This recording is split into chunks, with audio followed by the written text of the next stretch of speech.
네, 오늘은 그 쉬어가는 페이지이기도 하지만 친구 같은 동생이 한 명 있는데 자꾸 뭔가를 하려는데 잘 안 돼서 질문을 자주 합니다. 자주 하는데 그 안 되는 것 중에 하나가 어떤 이제 배경 지식이 없기 때문에 무턱대고 그냥 막 하려고 하다 보니까 잘 안 되는 케이스라서 그렇게 하시는 분들이 꽤 많을 거다. 그 친구 같은 동생뿐만 아니라 다른 분들도. 그래서 간단하게 자바 아키텍처, 자바 아키텍처라는 것이 무턱대고 어떤 뭐 자바 개발 환경이라든지 어떤 흐름하고 전혀 무관치가 않기 때문에 그걸 알아야지만이 자바 아키텍처가 이렇게 가는 거구나 알 수가 있거든요. 그래서 그거를 한번 간단하게 한번 알아보는 시간으로 마련을 한번 했습니다.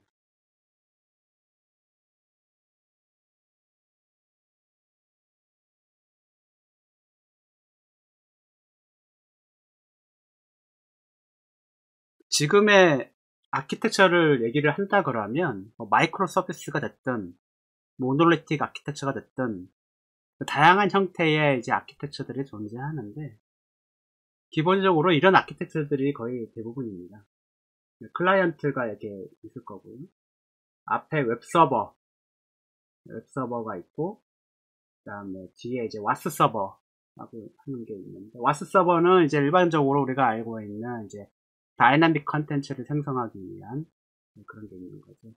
요 뒤에 이제 데이터베이스 시스템이 있는 겁니다. 데이터 스토리지 시스템이라고 부르는 데이터베이스 시스템이 있는 건데, 그래서 이제 웹서버는 이제 스태틱 컨텐츠, 우리가 알고 있는 뭐 그린 파일이라든지 CSS, 자바스크립트 파일 같은 것들을 이제 프로바이딩 해주는 웹서버가 있는 거고, 웹서버가 그 앞에서 와스 서버를 뒷대는 데가 연결을 시켜주는 리버스 프록시 역할로 많이 이렇게 했습니다. 리버스 프록시 같은 경우는 이제 L7 레이어를 지원하기 때문에 URL 라우팅도 지원을 해요. 전통적으로 이런 형식의 아키텍처가 지금도 계속 쓰이고 있는 것이죠.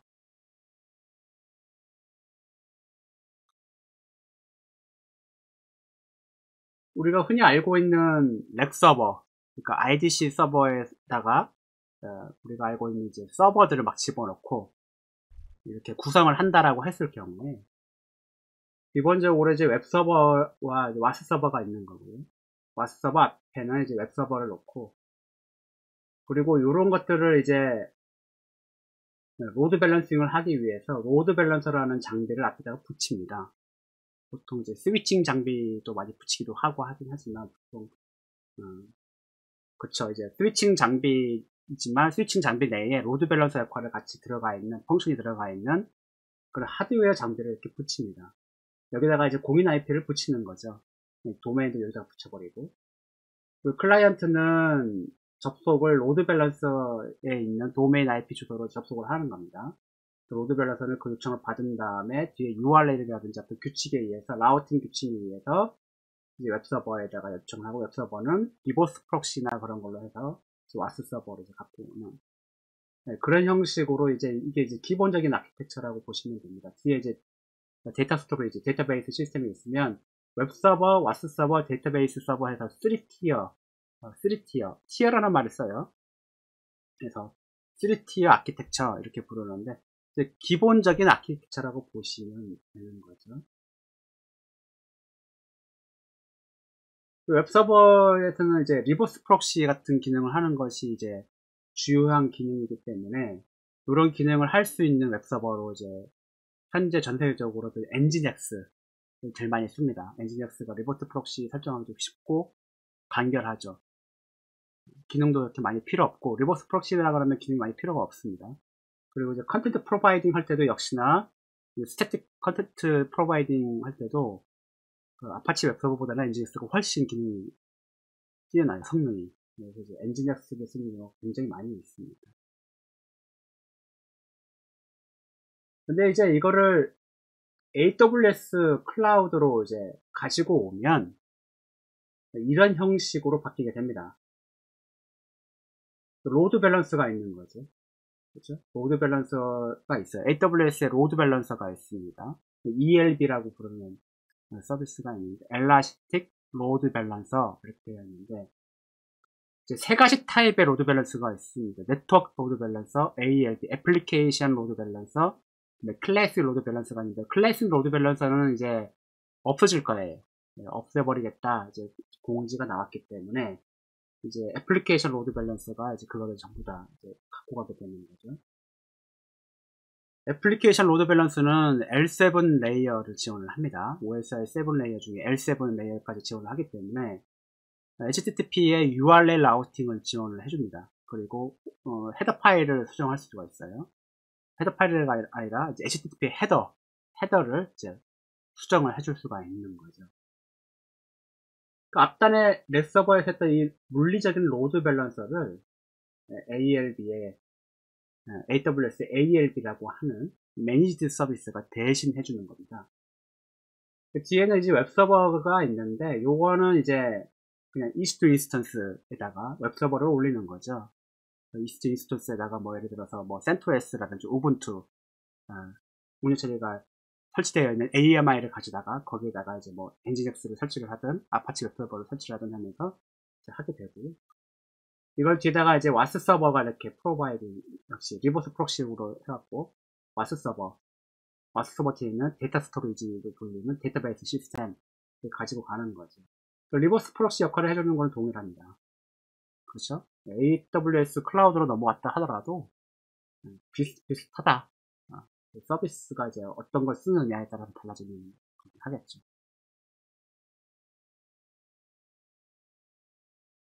근데 문제는 뭐냐 하면 웹서버가 필요가 없다는 거예요. AWS에서는. AWS 클라우드를 쓴다라고 하면 웬만하면 AWS에서 웹서버를 별도로 이렇게 EC2 인스턴스에다가 엔진엑스를 가져다 끼워서 써야 될 일이 별로 없어요. 물론 HTTP 헤더를 많이 수정해야 된다.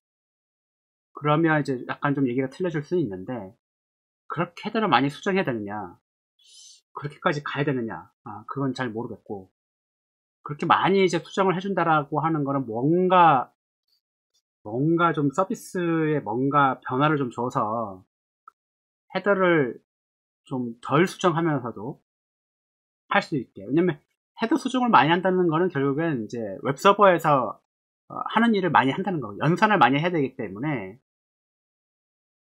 딜레이적인 요소가 굉장히 많아집니다.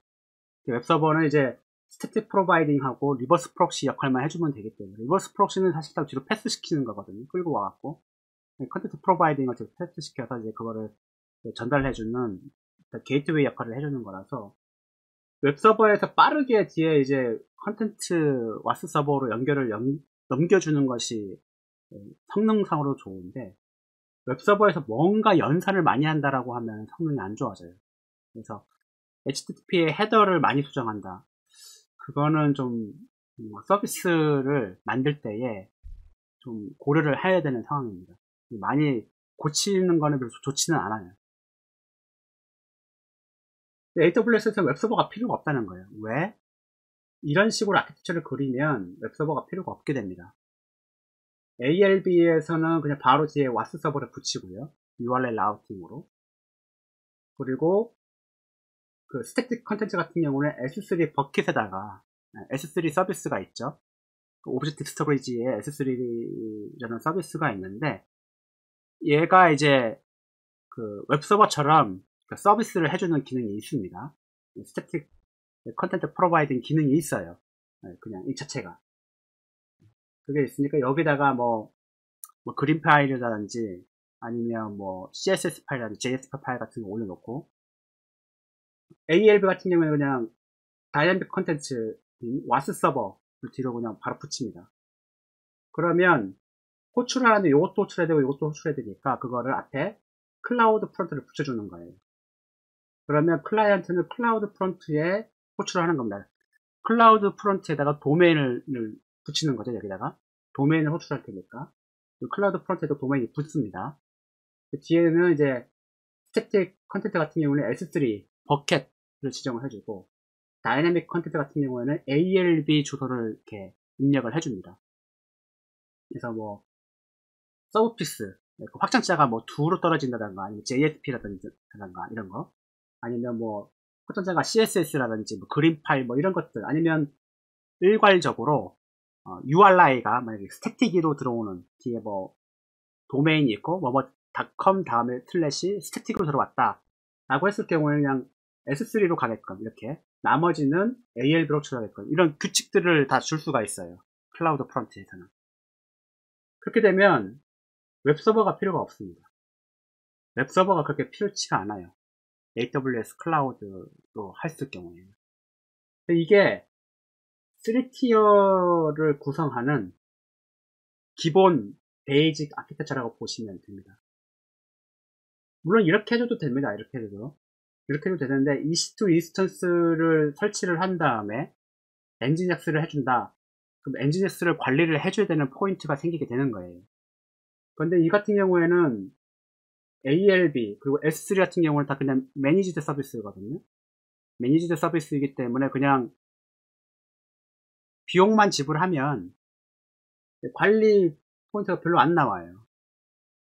사용자가, 그러니까 서버 관리자나 아니면 뭐 아키텍처 다뤄주시는 분들이 이런 것들을 전부 뭐 관리해야 되느냐, 들어가서 관리할 수 있는 게 별로 없죠. S3 같은 경우 뭐 관리를 해준다 그러면 뭐 보안적인 부분, 뭐 접근 제어를 어떻게 할 거냐, 뭐 이런 것도 전부 다 그냥 퍼미션 제어, 이런 것도 전부 다 그냥 뭐 웹 UI에서 다 할 수 있고, 심지어 스태틱 파일에 대한 헤더 값을 지정을 해줄 수가 있습니다. 대표적인 게 캐시를 어떻게 할 거냐. 스태틱 파일 같은 경우에는 웹서버가 주로 많이 호출하기 때문에, 웹브라우저가 호출하죠. 웹브라우저 같은 경우에는 이제 스태틱 컨텐트 같은 그림 파일이라든지 CSS 파일 같은 경우에는 로컬 클라이언트에다가 이제 캐싱을 해놓기 때문에 그 캐시 제어를 할 수가 있거든요. 그걸 해주려고 하면 헤더 파일에 이제 캐시 제어 관련된 것들을 넣어줘야 되는데 다 지원합니다. S3에서 다 지원을 해요, 이게.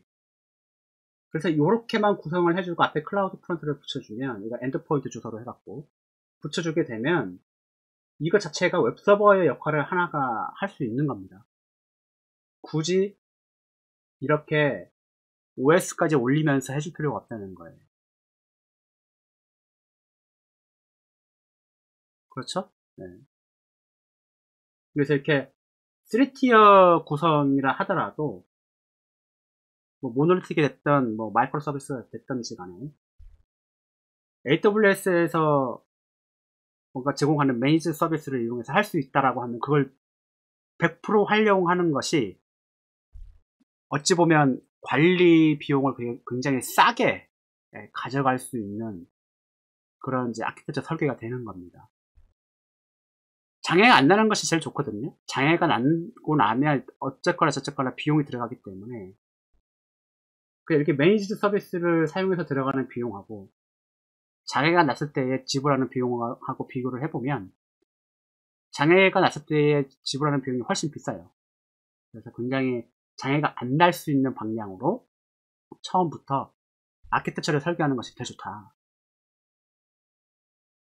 이렇게 웹서버를 따로 둬서 운영을 하겠다. 물론 틀린 건 아니죠. 틀린 건 아니지만 힘들다, 이런 것도 이렇게 하게 되면. 그렇죠? 특히나 웹서버랑 와스서버랑 리버스로 프록시를 엮이게 되면 웹서버에서 설정 파일을 하나하나 가닥가닥 다 붙여줘야 되거든요. 그런 어려움이 있습니다. 굉장히 힘들어요, 이게 가닥가닥 이렇게 붙여주게 되면은 엘라스틱하게 이렇게 확장하거나 와스서버를 확장하거나 이렇게 할 수가 없어요. 와스서버 확장하게 되면 웹서버도 설정값을 다 바꿔주고 재시작을 시켜줘야 되기 때문에 힘듭니다. 이 같은 경우는 와스서버만 있기 때문에 와스서버 그냥 확장만 시켜버리면 되죠. 자동으로 ALB에서 오토스케일링에서 자동으로 다 붙여주기 때문에 크게 문제는 없습니다. 그래서 이렇게 하는 것이 기본적인 아키텍처라 보시면 됩니다. 이게 뭐 자바 서버가 됐든 뭐 서버가 됐든 뭐가 됐든지 간에 이게 다 기본이에요. 기본이라고 보시면 됩니다. 그래서 어디 가보면 프로젝트 하다 보면 이렇게 이것도 안 돼 있는 회사들이 꽤 많습니다. 이렇게 안 돼 있는 회사들이 굉장히 많고 특히나 자바 시스템 같은 경우에 웹서버에서 와스 서버를 설정하면서 이렇게 하는 경우가 굉장히 많아요. 모드 JK 같은 경우 대표적이죠. 모드 JK를 한다 그러면 로드 밸런스 역할을 웹서버가 해주기 때문에 웹서버 하나가 뒷단에 연결된 와스 서버 리스트를 들고 있어야 돼요. 그럼 이게 늘어나게 되면 웹서버에 있는 그 설정 값들도 하나씩 다 박아줘야 됩니다. 제거되면 제거된 것도 다 박아줘야 돼요. 그리고 재시작을 시켜줘야 되고. 힘들단 말이에요. 이렇게 하기가. 그러니까 웬만하면 앞달에 이렇게 웹서버 두는 거를 안 쓰는 게 별로 제일 좋습니다. 이런 식으로 하는 게 기본적인 아키텍처예요, 이게. 어딜 가면 죽거나 사나 이렇게 하시는 게 제일 좋습니다. 이렇게 하시는 게 제일 좋고, 뭔가 서비스를 운영할 때도 이게 제일 좋게 할 수가 있어요. 왜냐하면 대표적인 게 뭐냐면, 예를 들어서 뭔가 와스 시스템을 점검을 한다. 와스 시스템을 점검한다기보다는 어떤 쇼핑몰을 예를 들어서 운영하다 보면 DB 작업을 한다든가 이렇게 할 수가 있잖아요. 새벽에 3시부터 5시까지 점검을 한다. 그러면 점검 페이지를 올리고 서비스를 닫게 됩니다. 쇼핑몰 같은 경우에는. 근데 이 같은 경우에 쇼핑몰을 닫으려 그러면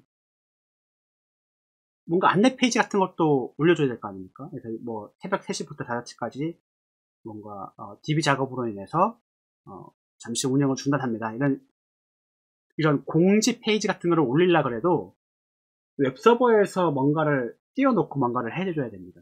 이걸 다 죽이고 난 다음에 내린 다음에 뭔가 할 수가 없어요. 로드 밸런스에서 뭔가 할 수 있는 게 없기 때문에. 그쵸? 웹서버를 띄워놔야 돼요. 그 공지 페이지를 띄우기 위해서. 근데 이 같은 경우에는 이 S3에다가 공지 페이지 HTML을 하나 올려놓고 ALB에서 연결되어 있는 와스 서버 붙여져 있을 거잖아요. 인서비스로 다 붙여져 있을 겁니다. 그거를 다 드레인 시켜버리는 거예요. 다 빼버리면 클라우드 프론트는 스태틱 파일 말고 다이내믹 컨텐츠일 경우에 ALB 연결을 합니다. 근데 아무것도 없을 경우에는 500 에러가 날 거예요. unavailable server 에러가 나서 리턴이 들어올 겁니다. 이 클라우드 프론트에는 어떤 기능이 있냐 하면 HTTP 에러 코드를 리다이렉트 해주는 기능이 있어요. 예를 들어서 404 에러가 났다 그러면 그거를 S3에 어떤 파일, 어떤 HTML 파일을 보여줘라. 500 에러가 났을 경우에는 S3에 어떤 버킷에 어떤 경로에 있는 HTML 파일을 보여줘라. 이런 설정을 할 수가 있습니다. 에러 핸들링을 해줄 수 있다는 거예요, HTTP. 그러면 메인터넌스를 하기 위해서 그냥 와스 서버에서 ALB에 와스 서버 다 빼버리면 500에러를 리턴되기 때문에 그 500에러를 받았을 때 리셋 시켜주는 거를 S3로 바꿔주면 되는 거죠. 그럼 거기에 서비스 점검 중입니다. 이 HTML 파일 하나 올려놓고 그거를 룰 설정을 해주면 간단하게 그냥 메인터넌스를 할 수 있는 거예요. 다 됐다. 점검을 다 했다. 그러면 와스 서버를 다 붙이는 거죠. ALB에다가 인서비스로 다 될 겁니다. 그러면 클라우드 프론트가 ALB에다가 패킷을 보냈는데 인서비스가 정상적이다. 그러면 에러가 안 나는 거죠.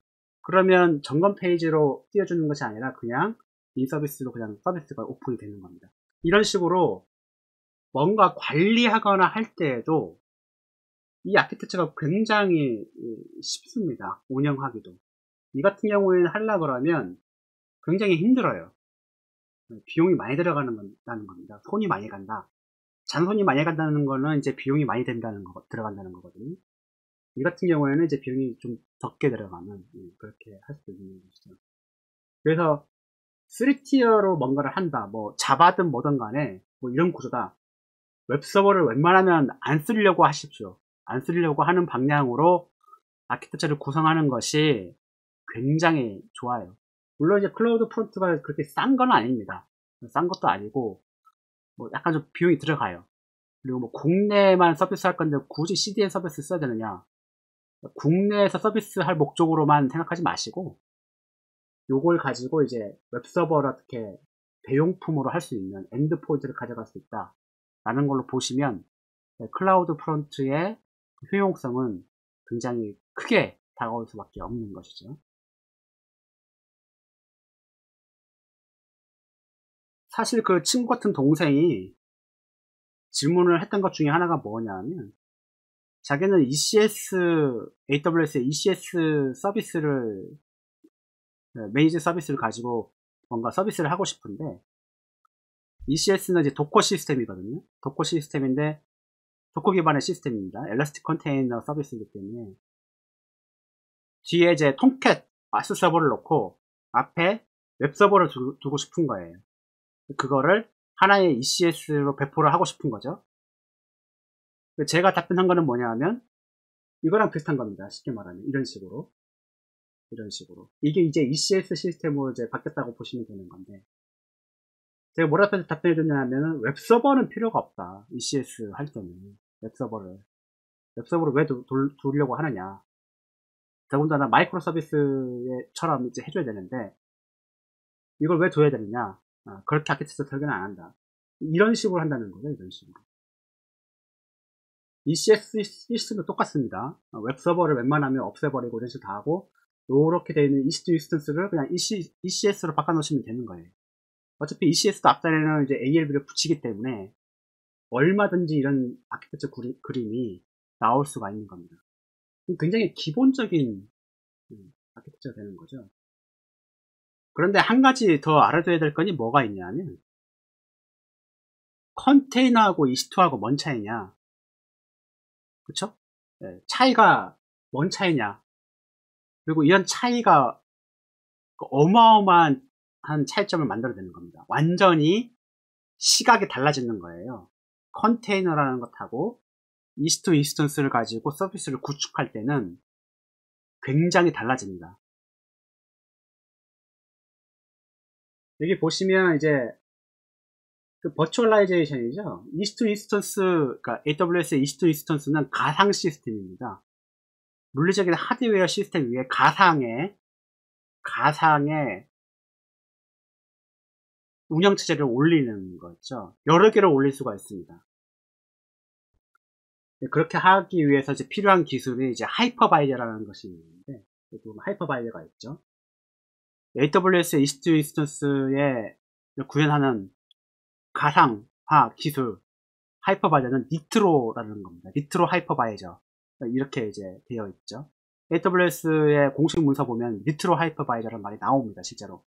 그거는 이제 가상 시스템의 어떤 이름이죠. 현재 AWS는 니트로 하이퍼바이저, 니트로 가상 시스템, 가상화 시스템을 쓰고 있다. 뭐 이렇게 이제 네임을 붙인 거죠. 니트로라는 거를. 그럼 이제 가상 시스템이 왜 필요하냐는 거예요. 이게. 그냥 가상 시스템 집어치우고 운영체제에 그냥 베어메탈 서버에다가 운영체제 하나 깔았으니까 그걸 톰캣 깔아서 돌리면 되지. 톰캣이라든지 아니면 이것저것 서버 올려서 돌리면 되지. 왜 이렇게 가상화를 만들었느냐. 실제로 현장에 가보면 렉 서버 같은 거 다루는데 가보면 서버 스페이스 어마어마합니다. 막 코어가 16코어에 메모리가 막 128기가짜리 막 이렇게 막 메모리가 막 꽂혀 있는 거예요. 근데 거기에 이제 자바 시스템 하나 올리는데, 자바 시스템을 올린다 하더라도 접속량에 리미트가 걸려요. 그 서버가 아무리 뭐 기가 10G 이렇게 한다 하더라도 톰캣의 애플리케이션 자체 내에 처리할 수 있는 네트워크 받아서 처리할 수 있는 그 양이 리미트가 제한되어 있단 말이에요. 이게 무한대로 하드웨어가 무한대로 커진다고 해서 톰캣이 무한대로 처리할 수 있는 건 아니거든요. 무조건 리미트가 걸리게 되어 있습니다. 그러니까 하드웨어 자원은 굉장히 많아지는데 리미트가 걸려요. 그러니까 리미트가 걸리니까 어떤 식으로 하느냐면 운영체제 하나만 깔아놓고 톰캣을 여러 개를 띄우는 겁니다. 여러 개를.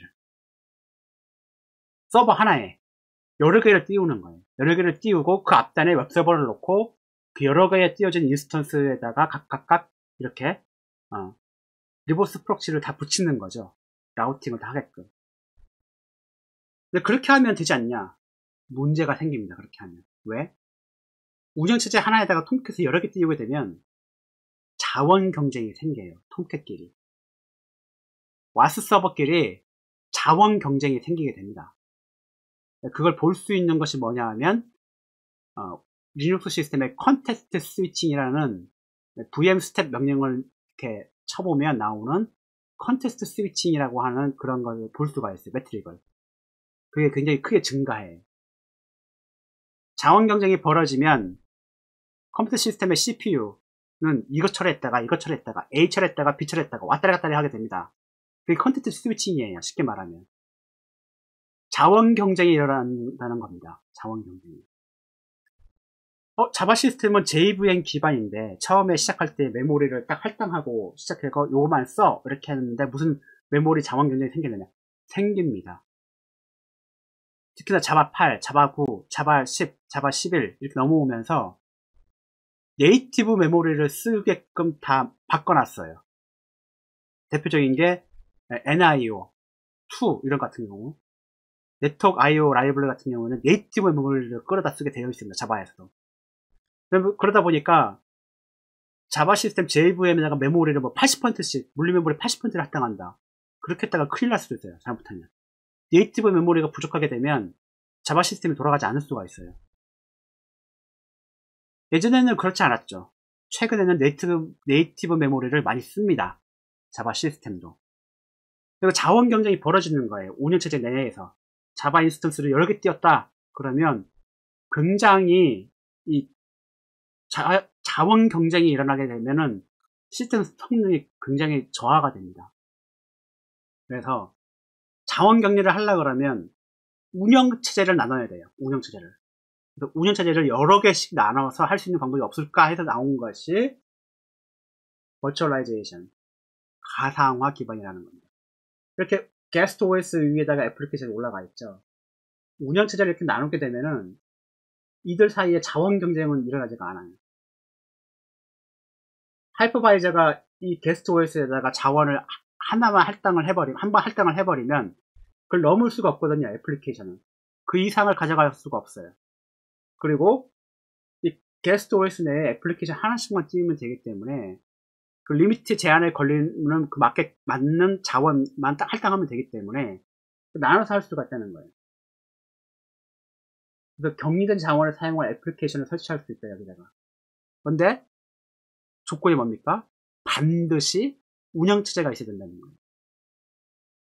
가상 시스템은 반드시 운영체제가 있어야 됩니다. 그죠? 운영체제가 있어야지만이 자원 관리는 운영체제가 하는 거였기 때문에 운영체제에서 자원 관리를 해주기 때문에 운영체제를 나눌 생각으로 어찌 보면 가상화 시스템이 나온 거예요. 근데 컨테이너는 뭐냐면, 그러면 이런 생각을 할 수 있죠. 꼭 자원 관리를 운영체제별로 해야 되느냐. 운영체제별로 하지 말고, 운영체제는 하나니까, OS에서 자원 격리를 할 수 있게끔 그냥 구현하면 되잖아. OS 하나만 놓고, 거기서 자원을 그냥 격리할 수 있게끔도 하면 되지. 굳이 이렇게 가상화 하이퍼바이저를 써야 되느냐. 그런 아이디어인 거예요. 그래서 나온 게 이제 컨테이너라는 겁니다. 컨테이너라는 거고요. 그 컨테이너를 이제 실제로 구현한 것이 이제 도커라고 보시면 됩니다. 이제 컨테이너가 돌아가기 위해서는 이제 커널에서 컨테이너를 지원을 해줘야 됩니다. 리눅스 같은 경우는 LXC, 이게 시초였어요. LXC라고 하는 커널, 컨테이너가 있었는데, 이제 그거는 이제 기초가 됐고, 리눅스 커널에 네임스페이스라는 기능이 있습니다. 네, 네임스페이스라는 기능이 있고, 그 네임스페이스가 자원을 격리를 시켜줘요. 쉽게 말하면, 프로세스 격리를 시켜주는 겁니다. 컨테이너는 프로세스별로 자원을 격리시켜줘요. 놀랍죠? 가상화 시스템은 프로세스별로 자원을 격리시키는 것이 아니라 운영체제별로 자원을 격리시키는 거고, 컨테이너는 프로세스별로 자원을 격리를 시켜주는 겁니다. 리눅스 시스템을 이렇게 PS 명령 때려보면 프로세스가 굉장히 많이 나오잖아요. 그 프로세스에다가 자원을 격리를 시켜주는 거예요. 그 프로세스에다가 메모리 4개가 CPU 2개 주게 되면 그냥 디디케이트로 걔한테 그냥 할당을 시켜주게 되면 그것만 쓰는 거예요, 걔는. 그리고 운영체제에서 그 이상, 그 할당된 자원은 다른 애들 못 쓰게끔 이렇게 격리를 시켜줍니다, 일종의. 그래서 자원 격리를 커널의 네임스페이스로 구현을 한 거고요. 프로세스로 격리를 시켜주는 겁니다. 단 프로세스별로 이렇게 하려고 그러니까 그 프로세스를 제어를 해야 될 거 아니에요. 메모리를 얼마 할당하고 뭐 어떻게 하고 이런 것들이 필요해요. 그래서 그런 것들 하나의 포맷으로 담아 놓은 것이 컨테이너라고 보시면 되는 거고요. 그래서 도커가 그거를 가능하게 하는 겁니다. 이렇게 그림을 보시면 달라졌죠. 오른쪽에는 게스트 OS가 없어요. 근데 컨테이너를 가상화 기술이라고 볼 수 있느냐? 가상화 기술이라고 볼 수가 없죠. 가상화 기술이 아닙니다, 얘는. 엄밀히 따지면. 근데 뭐 가상화 컨테이너, 가상화 기술 분야에서 컨테이너가 핫하다. 이런 말이 있는데, 쉽게 저는 동의할 수 없는 말로 저는 이해를 하고 있기 때문에, 컨테이너를 가상화라고 볼 수 있느냐? 모르겠어요. 기술 자체가 아예 틀린 건데. 운영체제 위에 이제 뭔가를 이제 올려서 하는 거란 말이에요. 그쵸? 그러니까 자바 웹 애플리케이션도 이런 변화에 발빠르게 대응한 케이스입니다. 자바도. 자바 애플리케이션도. 자바 개발도 이렇게 변했어요, 이제는. 결론적으로 말하면. 어떤 식으로 변했냐? 전통적으로 이런 식의 방식을 해왔습니다. 운영체제가 있고요. 애플리케이션 서버라고 부르는 것이 있습니다. 그 애플리케이션 서버가 자바 개발자들이 개발한 애플리케이션을 애플리케이션 서버에 배포를 해갖고 얘가 돌려주는 상태였어요. 애플리케이션 서버에는 톰캣, 제이보스, 뭐 이런 것들이 있고요. 애플리케이션을 만들었다 하면 뭐 와르 파일이라든지 확장자가 와르라든지 EAR 이런 식으로 이제 패키징이 되고 요거를 톰캣이나 제이보스에 이렇게 딱 배포해서 애플리케이션 서버가 그거를 실행시켜주는 그런 형태의 어떤 그 포맷이었다. 운영체제 내에서 애플리케이션이. 근데 지금 어떻게 되느냐? 지금은 그냥 web-app.jar 파일 그냥 개발자가 개발해서 그거를 패키징만 시키면 그 안에 애플리케이션 서버도 같이 포함이 됩니다. 포함이 돼갖고 뭐 톰캣 서버를 설치해주고 제이보스 EX를 설치해주고 이런 게 필요가 없어요. 왜? 패키징 할 때에 인베이디드 와스 서버가 포함이 됩니다. 네, 포함이 돼요. 그런 식으로. 그러면 이거를 도커 환경에서 그냥 어떻게 할 수 없느냐? 할 수 있어요. 컨테이너죠, 도커 컨테이너인데 도커 엔진이 올라가 있고 톰캣이나 제이보스 이미지 같은 거를 가져다가 도커 이미지를 가져다가 거기다가 와르 파일을 배포하는 그런 것들을 이제 포함시키면서 이미지를 만들면 됩니다. 컨테이너는 컨테이너 이미지를 만들어줘야 되기 때문에 이런 식으로 배포된 애플리케이션 설정을 해주면 돼요. 그러니까 톰캣 이미지를 가져다가 도커 이미지를 가져다 도커 파일을 열어갖고 거기다가 웹에 와르 파일 같은 거를 이렇게 데이터에다가 카피해주고 그거를 이미지로 하나 만드는 거죠. 도커 컨테이너는 이 이미지를 하나 만들어줘야 돼요. 이 이미지 자체가 하나의 그냥 프로세스처럼 작동하기 때문에 그래서 격리를 시켜주는 거죠. 네임스페이스가 도커 컨테이너 기반으로 이제 격리를 시켜주는 겁니다. 자원을 할당하고 다 하는 거기 때문에 요거를 이런 식으로 하게 되면 힘들어요. 이렇게 하게 되면 물론 할 수는 있죠. 그런데 자바 애플리케이션 개발할 때 어떤 방식이 있냐면 그냥 이것처럼 개발자가 그냥 패키징만 하면 그냥 하나의 그냥 인베이드된 와스 서버도 같이 들어가 있는 거죠. 파일 하나에 web.jar 파일 그냥 내에 웹 서버가 다 들어가 있는 겁니다. 딴 거 필요 없이. 그 파일 하나만 가지고 그냥 카피해 놓고 그냥 하면 되기 때문에 도커 파일에서 그냥 이거 실행 파일 하나만 카피해 놓으면 되는 거예요. 애플리케이션 서버 자체도 애플리케이션 코딩으로 관리할 수 있어야 된다 이런 말이 나오는데 애플리케이션 서버를 프로그래밍 요소로 간주, 애플리케이션 서버를 코딩으로 다뤄 테스팅을 가능하게 해줍니다.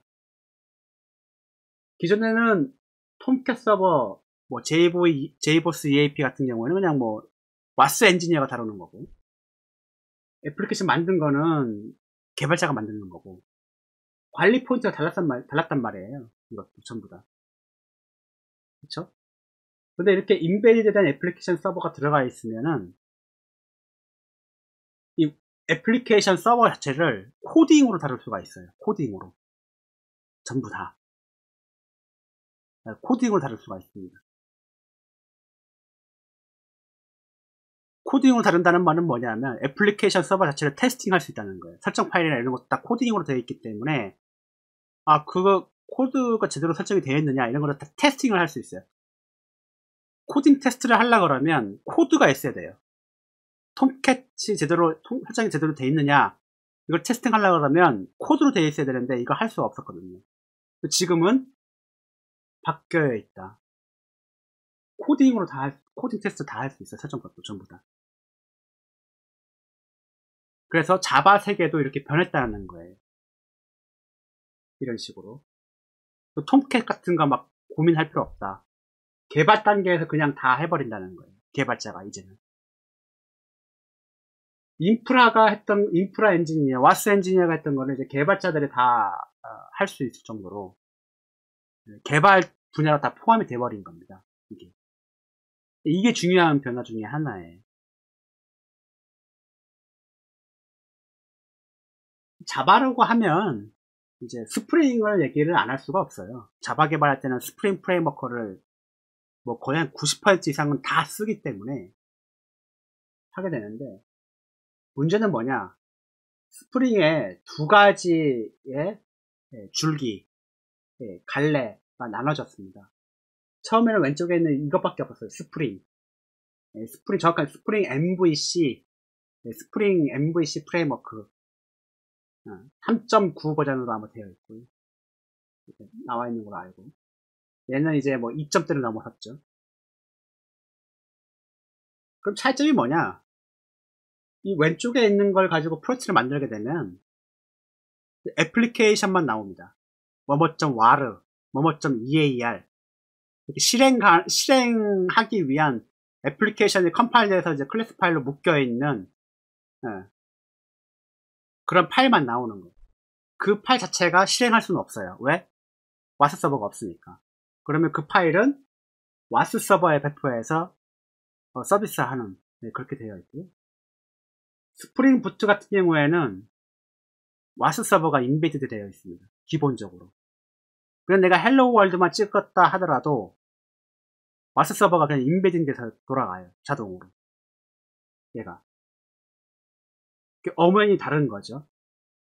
심지어 그 서버의 포트 설정이라든지 뭐 타임아웃 값이라든지 이런 것들을 다 프로그래밍 코드로 다 지정할 수가 있습니다. 전부 다. 근데 얘는 그런 거 없죠. 얘가 무슨 와스 서버를 설정하거나 하는 코드가 들어갈 수가 없어요. 얘는. 그 와스 서버는 와스 엔지니어한테 가서 바꿔달라 그러면 되는 거고. 근데 얘는 그렇지 않죠. 그 와스 서버가 이제는 코딩으로 다룰 수 있게끔 들어왔다. 그러니까 스프링 같은 경우에는 이 구조로 가는 거고요. 스프링 부트 같은 경우는 이 구조를 가져갈 수가 있는 겁니다. 누군가는 얘기를 할 거예요. 야, 스프링도 내장, 인베디된 톰캣을 가지고 돌릴 수 있다. 주장을 할 겁니다. 실제 가능합니다. 왜? 코딩 해주면 됩니다. 얘도. 코딩 해주면, 톰캣 인베이딩 코딩을 해주면, 와르 파일 내에 인베디된 그 톰캣을 집어넣을 수가 있어요. 그런데 그렇게 하다 보면 결국에 이게 됩니다. 스프링 부트처럼 돼요. 스프링 부트처럼 코딩 스타일이 바뀌게 됩니다. 그럴 거면 스프링 부트 쓰라는 거예요. 뭐 굳이 여기에다가 뭐 인베디된 톰캣을 끼워 넣겠다고 막 코딩을 하느냐. 그렇게 하는 거랑 할 바에서 저는 이거 쓰는 게 낫다는 거예요. 훨씬. 그러면 도커에 올릴 때는 뭐가 더 간단하느냐? 당연히 스프링 부트가 훨씬 간단합니다. 왜? 서버가 그냥 내장되어 있어요. 패키징 명령만 날리면 서버를 그냥 내장시켜 줍니다. 심지어 서버 설정을 안 한다 하더라도 기본적으로 내장이 돼요. 기본적으로. 스프링부트 2.0부터 돌파하면서부터는 와스 서버가 넷디 서버로 바뀌었거든요. 넷디가 기본으로 알고 있는데 넷디가 그냥 내장이 됩니다. 그냥 내장이 돼요.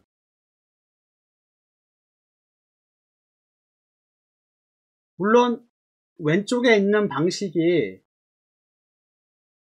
뭐 불가능한 건 아닙니다. 불가능한 건 아닌데 톰캣 같은 것이 필요해요. 이걸 돌리려고 그러면 스프링 엠보시 같은 경우에는 그 톰캣 이미지를 가져다가 해줘야 되고 뭔가 설정을 바꾸고 싶다라고 했을 경우에 톰캣을 건드려줘야 돼요. 이거를 재배포해야 되고 이거는 변화된 게 없는데 톰캣 건드렸다고 재배포에 도커 이미지 다시 만들어줘야 되고 뭐 그런 게 있다는 거죠. 스프링부트를 쓰게 되면 그냥 이렇게 JAR 파일 하나만 달랑 만들어 놓으면 끝나는 겁니다. 별거 없어요. 별거. 스프링 프레임워크를 제작한 애플리케이션을 도커 컨테이너에 배포하기 위해서는 스프링부트를 권장한다. 저는 이제 개인적으로 권장을 하는 겁니다. 뭐 이거는 업계 표준은 아니에요. 업계 표준은 아닌데 굳이 도커를 돌린다고 할 경우에 스프링부트를 가지고 이제 권장을 하는 것을 이제 권장을 하는 겁니다. 스프링부트가 굉장히 세상을 바꿔놓은 거라고 보시면 되는데 그게 뭘 바꿔놨느냐. AWS 클라우드 엔지니어로 일을 하시는 분들은 아시겠지만 IAC라는 말을 들어봤을 거예요. 인프라스트럭처 애저 코드라는 말인데 하나하나 그냥 어떤 설정 파일이나 그런 걸 가지고 했던 거를 이제 프로그래밍으로 다 한다는 거예요. 코드를 가지고 테라폼, 클라우드 포메이션 뭐 클라우드 포메이션 같은 경우는 엄밀하게는 뭐 프로그래밍이라기보다는 명세죠. 명세. 야물 파일 가지고 명세를 해주는 거니까 뭐 코딩 프로그래밍 코드가 좀 약간 뭐하긴 하지만 그래도 코드로 관리된다. 뭔가 할 수 있는 코드로 이제 인프라를 관리하고 프로비전 하는 걸 말하는데 이제는 인프라뿐만 아니라 이제 서버까지도 와스 서버나 이런 것까지도 이제 코딩으로 다 다룰 수 있게끔 그걸 가능하게 했던 것이 스프링부트 2.0이다. 스프링부트 2.0은 코드 기반 인프라 관리를 가능하게 해준다. 서버 설정이나 스프링 설정을 다 코드로 다 할 수 있게끔 해줘요. 물론 코드뿐만 아니라 설정 파일로도 해줍니다. 뭐 애플리케이션 뭐 프로퍼티스 파일이라든지 야물 파일 같은 거에다가 뭐 포트를 지정해 준다거나 이렇게 하게 되면 다 적용이 돼요. 그렇지만 핵심은 뭐냐면 코드로도 얼마든지 할 수 있다. 코드 기반 인프라의 관리의 중요성은 테스팅이 가능하다는 거에 있습니다. 톰캣 같은 거 테스팅 어떻게 하시려고? 코드가 없으면 불가능하다는 거. 근데 도커에서 이렇게 해주는 거는 이제 뭐 컨테이너 기반이라고 하는데 컨테이너 기반으로 왜 이렇게 가느냐? 한 가지 더 알아가야 될 게 있는데 뭐냐면 마이크로 서비스 아키텍처라는 겁니다. 왜 컨테이너를 써야 되느냐? 컨테이너를 쓰는 이유가 뭐야? 라고 하면 마이크로 서비스 아키텍처를 위해서 쓰는 거다. 이렇게 이제 보시면 됩니다. 마이크로 서비스 아키텍처는 대체 뭘까? 마이크로 서비스 아키텍처는 굉장히 큰 변화라고 보시면 됩니다. 굉장히 큰 변화. 마이크로 서비스 아키텍처로 넘어오면서 첫 번째로 바뀐 게 뭐냐 하면 자, 여기 이제 베이스가 있다고 그랬죠. 이게 이제 베이스 3티어 아키텍처인데 와스 서버가 여기에 있었단 말이에요. 그죠? 와스 서버가 있었습니다. 저희가 웹페이지를 본다라고 칩시다. 그러면 와스 서버에서 웹페이지를 보기 위한 프레젠테이션 단이라고 해야 되죠. HTML에 들어있는 뭐 JSP 파일이라든지 그런 것들을 와스 서버에서 만들어서 막 했단 말이에요. 그러면 클라이언트가 요청을 하면 우리가 처음에 보는 HTML 그 웹 브라우저로 보는 페이지는 이스트 인스턴스에 올라가 있는 와스 서버에 JS 파일을 다운로드 받아서 HTML을 다운로드 받아서 그 HTML에 있는 하이퍼 텍스트 미디어, 그러니까 그림 파일이라든지 CS 파일이라든지 자바스크립트 파일을 브라우저가 다운로드 받는 겁니다. 그러니까 HTML 파일을 먼저 다운로드를 받아야 돼요. 그게 핵심인 거고요. 그걸 다운로드 받아갖고 다 하는 건데, 결국엔 와스 서버에서 프레젠테이션 단까지 HTML에 있는 그거까지 전부 다 만들어서 해줬단 말이에요. 이게 모노리틱 아키텍처 말하는 겁니다. 근데 마이크로 서비스 아키텍처로 넘어오게 되면 어떻게 되느냐? 프레젠테이션 단하고 이제 데이터만 뿌려주는, 데이터만 가공하고 해주는 부분이 분리가 됩니다. 완전히. 데이터만 가공하고 데이터만 뿌려주는 거를 컨테이너 기반으로 만드는 거예요. 그리고 프레젠테이션 단, 뭔가 보여주는 그런 부분은 이제는 자바스크립트로 다 하게 되어 있습니다. 전부 다. 웬만하면. 그러면 웹페이지를 어떻게 불러오느냐? 자바스크립트의 HTML 같은 거는, HTML은 어차피 스태틱 파일이기 때문에 뭔가 데이터가 들어있는 부분만 다 빼고 그냥 템플릿 같은 HTML을 만듭니다. 만들어서 S3에서 그냥 다운로드 받는 거예요. index.html을 다운로드 받은 다음에 자바스크립트가 백그라운드로 AJAX를 이용하든 뭐 하든지 간에 대부분 AJAX를 많이 이용하죠. 비동기 통신이니까. AJAX를 이용을 해서 데이터를 다 붙이는 거예요. 화면에다가. 어떻게? 도커 컨테이너 이 데이터를 갖고 오라고 주세요. 데이터를 요청해서 데이터 받아갖고 그거를 얘가 다 조립하는 거예요. 다 조립해서 웹페이지를 딱 보여주는 겁니다. 마이크로 서비스 아키텍처의 핵심 중에 하나가 바로 이런 거예요. 예전에는 와스 서버가 HTML이라든지 그런 것까지 다 제공을 해줬단 말이에요. 마이크로 서비스 넘어오면은 그렇게 안 합니다. 마이크로 서비스 뭐 아키텍처 하게 되면 막 굉장히 여러 가지 굉장히 개념들이 굉장히 많습니다. 굉장히 많고 중요한 개념들이 굉장히 많은데 제일 첫 번째로 고려해야 될 상황이 이런 거다. 내가 봤을 때는. 이 도커 컨테이너에다가 뭔가 뭐 JS 파일을 올려놓거나 뭔가 CSS 파일을 올려놓거나 뭐 그림 파일을 올려놓거나 자바스크립트 파일을 올려놓거나 바보짓이에요. 전부 다.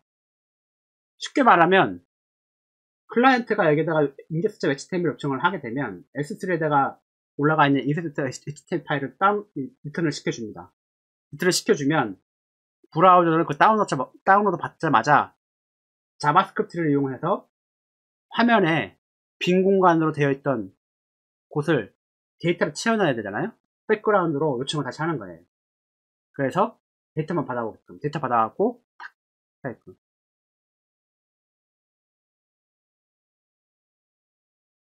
그 자바스크립트가 굉장히 어마어마하게 큰 역할을 하는 겁니다. 그 제어 역할도 할 수도 있는 거고요. 그래서 굉장히 커졌죠, 얘가.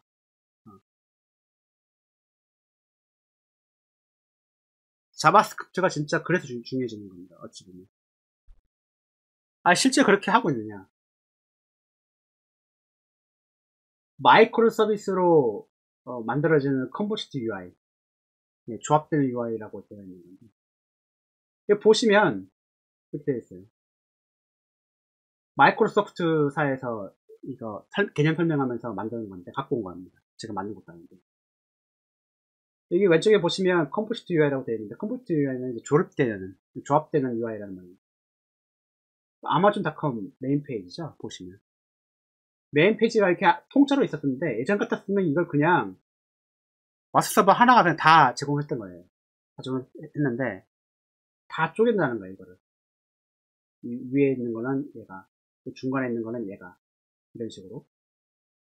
그래서 index.html을 딱 다운로드 받으면 자바스크립트가 요 부분에 있는 거는 요 마이크로 서비스한테, 요 부분에 있는 거는 요 마이크로 서비스한테, 요 부분에 있는 거는 요 마이크로 서비스한테, 요 부분에 있는 거는 요 마이크로 서비스한테 데이터를 달라 한 다음에 그거를 자바스크립트 코드로 다 가공해서 다 붙이는 거예요. 이렇게 다이내믹하게.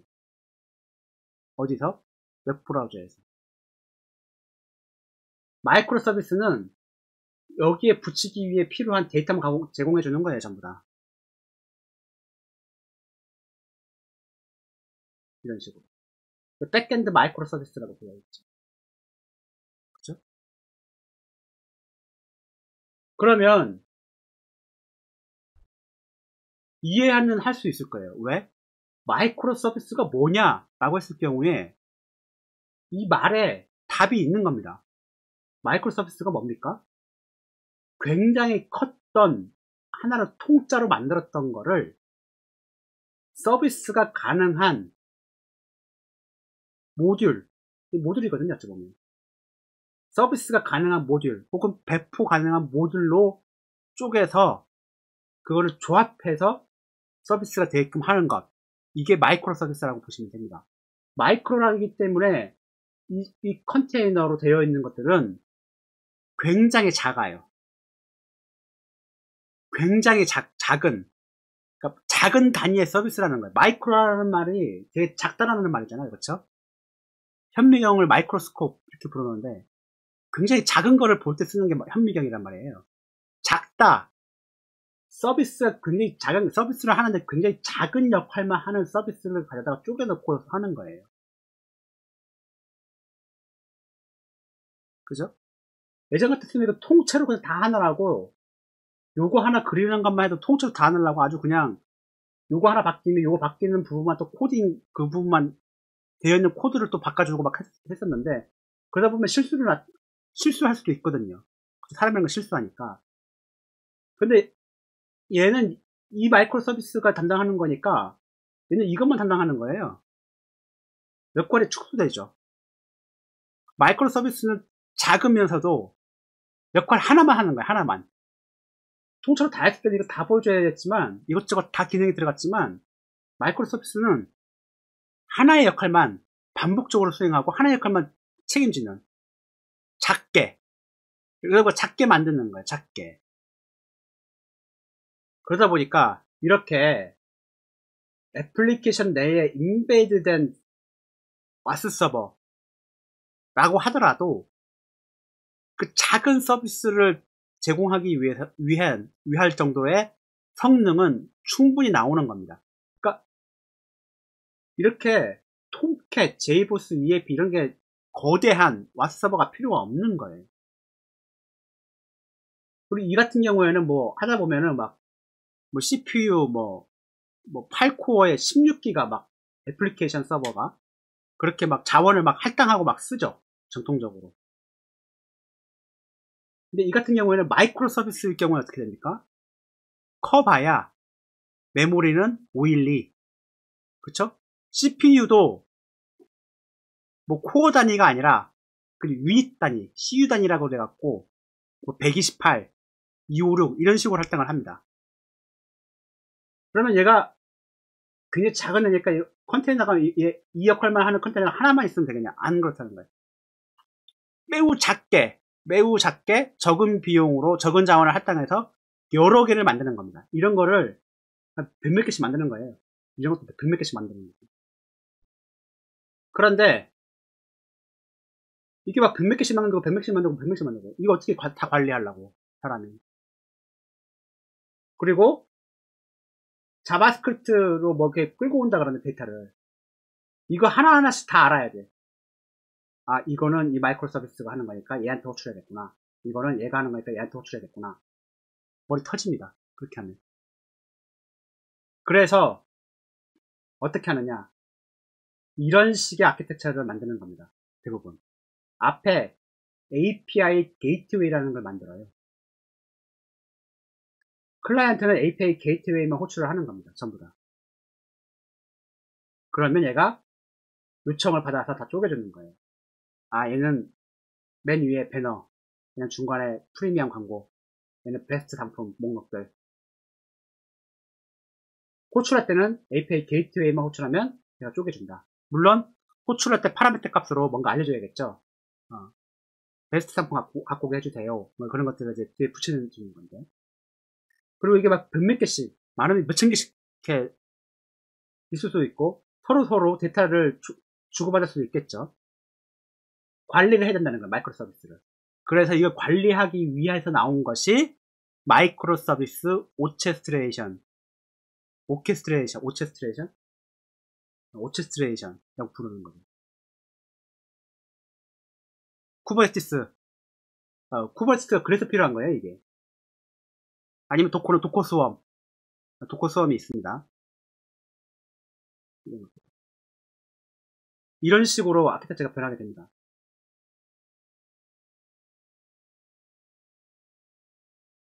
정확히 말하면 이렇게 되는 거죠. 클라이언트, API 게이트웨이, 컨테이너 오체스트레이션, 컨테이너들 막 있는 거죠. 이렇게. 마이크로 서비스 1 자바로 되어 있고, 마이크로 서비스 2는 뭐 파이썬 만들었고, 마이크로 서비스 3은 뭐 고로 만들었다. 서로 통신도 하고, 그죠? 뒤에 데이터 스토어 같은 경우에는 뭐 NoSQL이나 MySQL 쓰고, 이렇게 되어 있는 거죠. 그죠? 그러니까 컨테이너로 뭔가 서비스를 한다라고 했을 경우에 무조건 마이크로 서비스를 생각을 해둬야 된다라는 거예요. 이 컨테이너를 이제 배포를 해갖고 쓰게 되는데 컨테이너 자원을 할당하잖아요. 자바 시스템이에요. 컨테이너 배포를 했는데 이런 식으로 컨테이너 배포를 했는데 이것도 할 수 있으니까 컨테이너 하나에다가 메모리 막 64기가 CPU 뭐 쿼드코어 이렇게 해서 컨테이너로 올린다? 컨테이너 쓰지 말고요. 그냥 가상 시스템 20도 인스턴스 써서 구축하는 게 훨씬 나아요. 왜냐하면 도커는 다루기가 굉장히 힘듭니다. 쉽지가 않아요. 특히 로고 같은 경우에 이렇게 하려고 그러면 쉽지가 않습니다. 다루기가 쉽지가 않아요. 로고 보거나 설정 파일 들어가서 뭐 하거나 이런 것도 쉽지가 않아요. 왜냐하면 컨테이너 단위로 다 배포를 해야 되기 때문에 그런 거죠. 더군다나 자바 같은 경우에는 JVM 시스템이죠. 메모리를 많이 할당을 할수록 얘가 어떻게 가비지 컬렉터 JVM이 어떻게 작동할지를 예상할 수가 없어요. 적은 메모리로 적은 걸로 할당을 하게 되면 그리고 단일한 기능만 단 한 가지 기능만 이렇게 하도록 하게 되면 예측 가능하단 말이에요. 어느 정도 작게 만드는 겁니다. 컨테이너를 쓴다라고 하면 자원 할당을 많이 하면 안 돼요. 자원 할당을 많이 하겠다. 그냥 베어메탈 쓰세요. 자바 시스템은 그게 훨씬 나아요.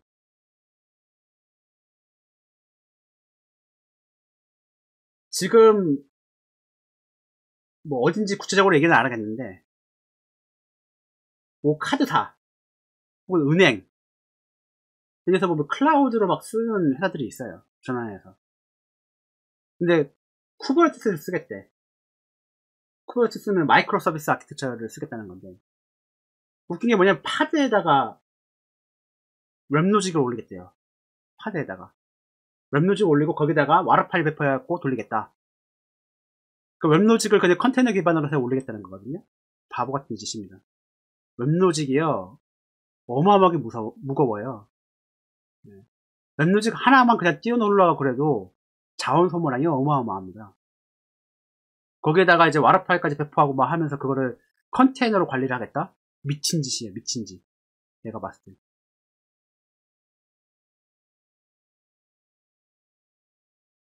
다른 거는 뭐 메모리를 많이 할당하고 자원을 많이 할당해서 쓸 수 있다. 뭐 그렇게 할 수는 있겠지만 적어도 자바 시스템 같은 경우를 가지고 이걸 한다라고 했을 경우에 자원을 많이 할당한다? 컨테이너 기반을 쓰는데 하지 마시라는 거예요, 제 말은. 그냥 베어메탈 그냥 서버 쓰라는 거예요. 가상 서버 쓰라는 거예요. 20도 인스턴스. 뭐 그렇게 힘들게 하냐. 마이크로 서비스를 할 거 알면 그 컨테이너 쓰면 안 돼요. 자바 같은 경우 특히.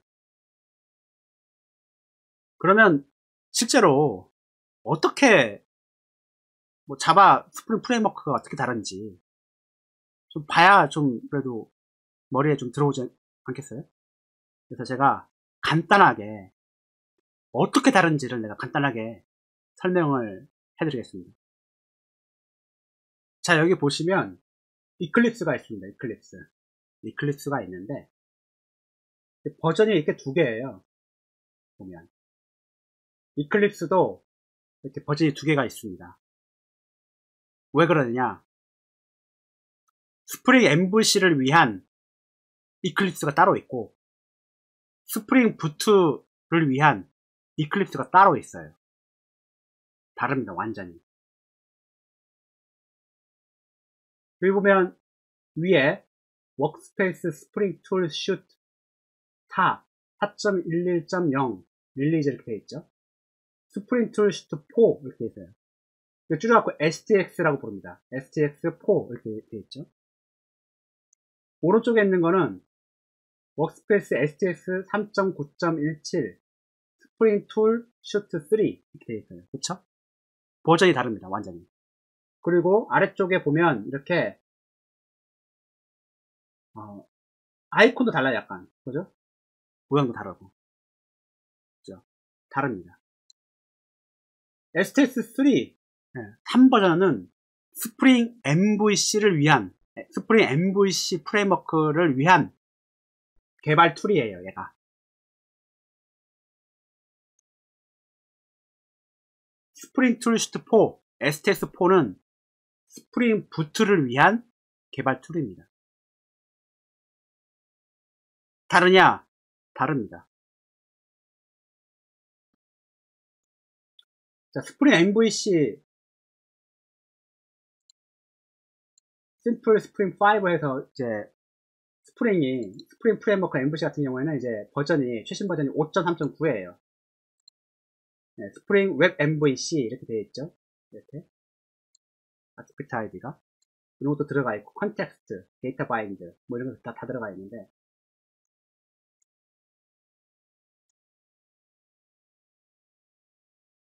스프링 웹 MVC에 AOP 들어가 있고 빈 들어가 코어 들어가 있고 뭐 컨텍스트 들어가 있고 뭐 익스프레션 다 들어가 있어요. 전부 다. 그죠? 다 들어가 있습니다.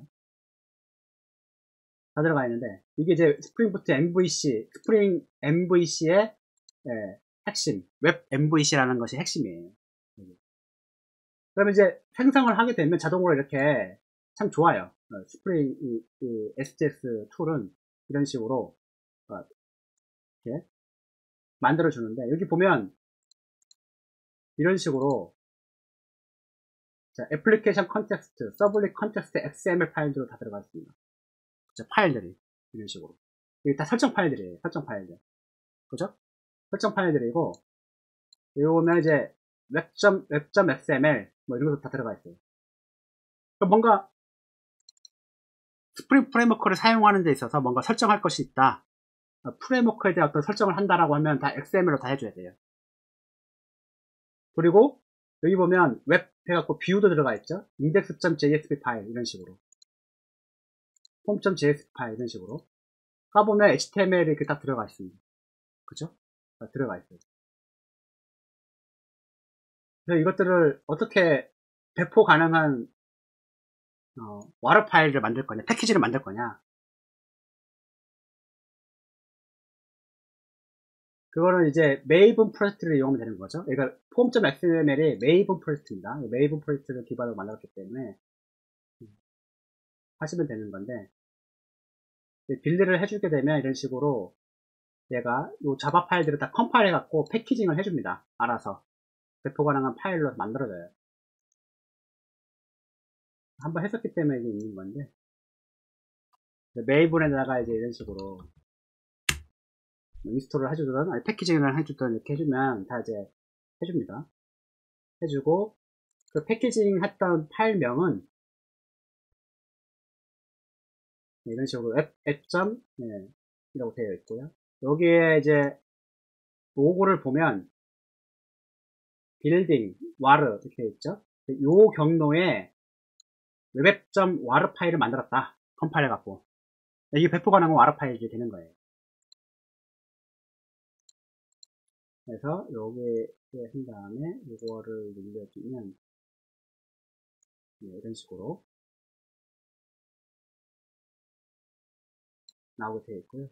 들어가시면 이렇게 배포 가능한 와르 파일이 나옵니다. 그죠? 와르 파일이 나와요. 그러면 이걸 실행시키려고 하면 어떻게 됩니까? 이 파일 자체에 서버가 없어요. 이 파일 내에 서버가 없습니다. 서버가 없기 때문에 어떻게 해줘야 됩니까?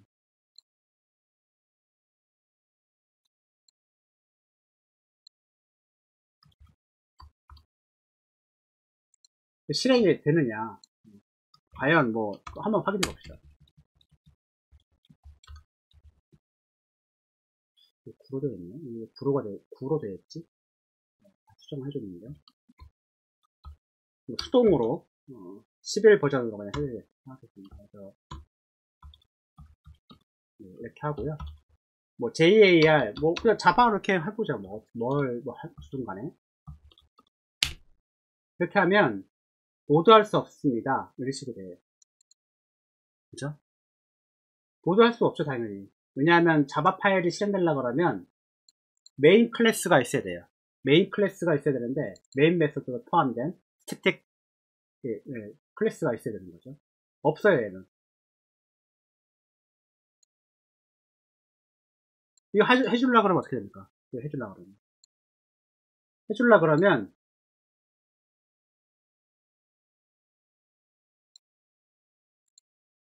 네, 이런 식으로 배포를 해도 됩니다. 이전에 배포를 했던 건데 이거 지우고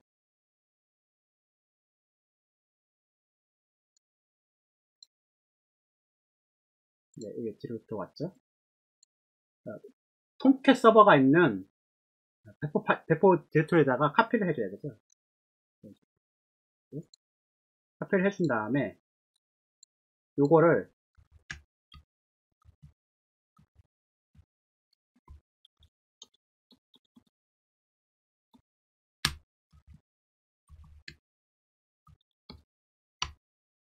한글로 해야 되기 때문에 이티프 파일을 바꾸고요. 그 페이지를 카탈리나 런을 해주게 되면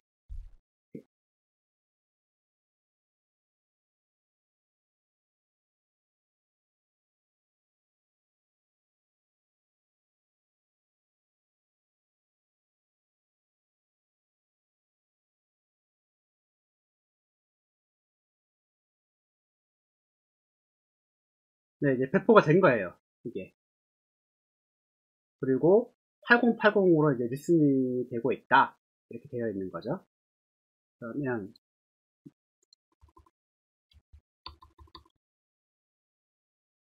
네, 이제 한번 해주는데 이렇게 하면 톰캣이 띄어져 있죠.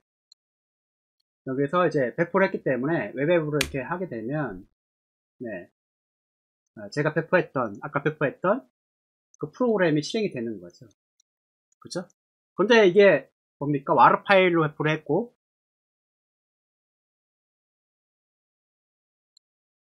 이런 식으로 HTML 파일, 그러니까 프레젠테이션 부분도 와스 서버가 제공을 하고 있는 거예요. 와스 서버가. 그죠? 와스 서버가 제공을 하고 있는 겁니다.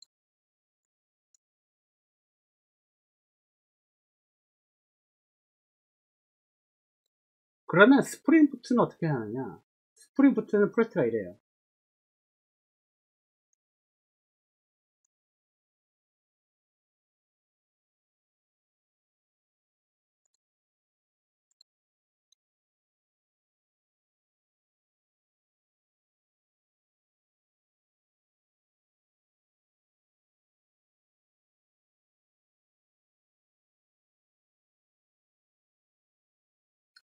애플리케이션이 이렇게 되는데 이게 안 되고.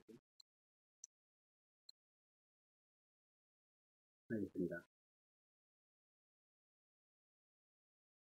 네, 이게 타겟 디렉토리에 전에 제가 그냥 그 CND 창으로 들어가갖고 막 파일 작업을 막 하다 보니까 제가 그 디렉토리에 뭔가 잡고 있는 거죠. 락에 걸려갖고 이게 안 됐던 건데 STS 같은 경우에는 이게 이클립스 내에서도 보면은 이게 보입니다. 애플리케이션이. 그래서 이제 실행을 시키면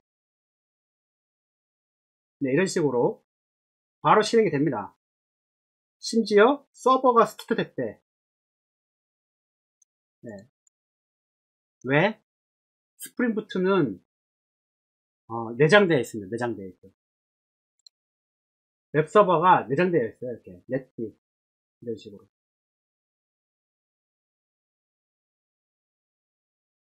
내장돼서 돌아갑니다. 내장돼서.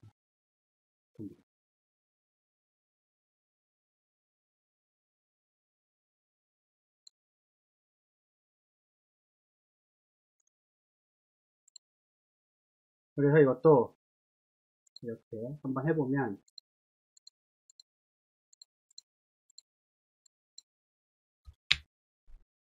네, 얘는 이제 뒤에 컨테스트가 없어요. URL이 없어갖고 루트로 그냥 때려버리면 이렇게 됩니다. 이게 특징이 뭐냐면, 보시면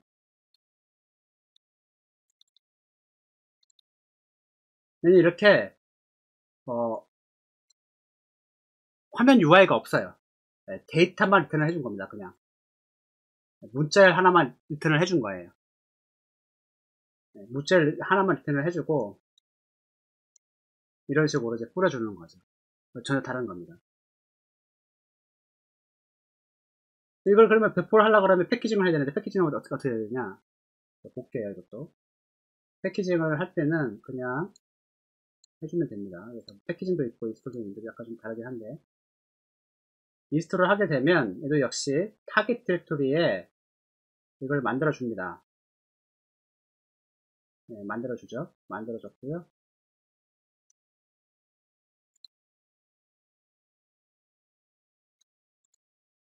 네, 이렇게 와 있죠. 그래서 이렇게 들어가시면,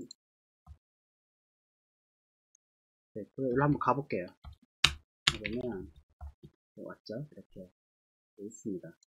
이게 JAR 파일 있죠. 화천도도 JAR이에요. 심지어 JAR로 되어 있고, 이거를 실행 어떻게 하느냐? 실행하시면 됩니다. 자바가 제가 패스를 좀 잘못돼 갖고 11이 있어야 되는데,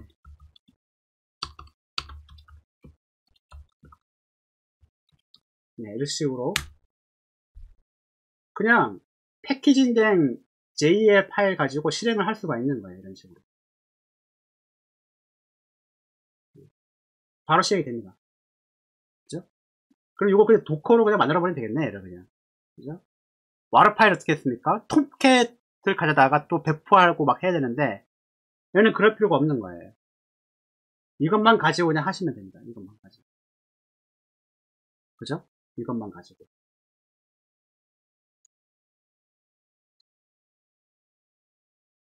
그럼 서버 설정도 뭐 프로그램을 바꿀 수 있기 때문에 바꿀 수 있어요. 서버 포트 커스터마이징 이렇게 되는데, 포트를 8080으로 할 게 아니라, 나는 뭐 8060으로 할래. 이렇게 할 수 있는 거죠. 8060으로 하게 되면 바뀝니다. 그래서 바로 실행할 수 있으니까 실행 한번 해보는 거죠. 이렇게 해보면, 네, Netty started on port 8060, 그죠? 8060으로 됐고요. 8060 나오나요? 보시면 되죠. 그죠? Hello World. 네, 잘 나옵니다. 코딩으로 다 바꿀 수가 있네요. 서버 설정을. 심지어 넷디라는 서버 안 쓰고 싶어. 난 다른 거 쓸래. 가능합니다. 얼마든지. 라이브러리를 여기다 추가를 해주긴 해야겠지만, 언더토어 쓴다 그러면.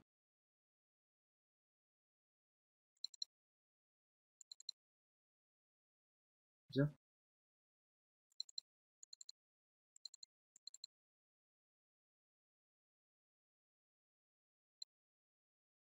그러면 이 두 개 가지고 도커로 했을 경우에 어떤 차이점이 있느냐? 아까도 말씀드렸다시피 스프링 MVC로 했을 경우에는 와스 서버가 필요해요. 네, 와스 서버가 필요하게 되어 있고요. 얘는 와스 서버가 필요 없다. 왜? 마이크로 서비스를 진행하기 때문에. 그러면 이거를 도커로 한번 해보자는 거예요. 도커로.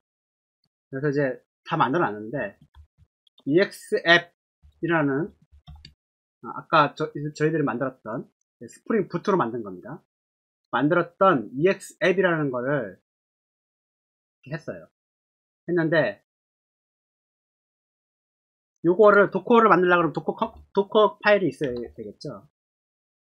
도커 파일이 있어야 되는 건데, 이거는 OpenJDK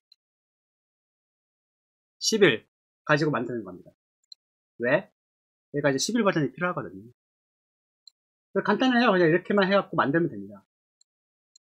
도커 파일을. 카피를 했는데, 요거는 이제 복사를 하는 거죠. 아까 여기에 현재 디렉토리 여기에 있는 요거를 도커 파일로 카피해라. 그런 뜻입니다. 엔드포인트를 이렇게 지정해서 실행하는 걸 이렇게 하는 거다. 서버에 관련된 내용이 하나도 없어요. 톰캣에 관련된 내용이. 그죠? 톰캣에 관련된 내용이 하나도 없다. 만들면 됩니다. 도커는 이렇게 했다 그러면 빌드 명령으로 해서 만들 수 있거든요. 그래서 뭐 이렇게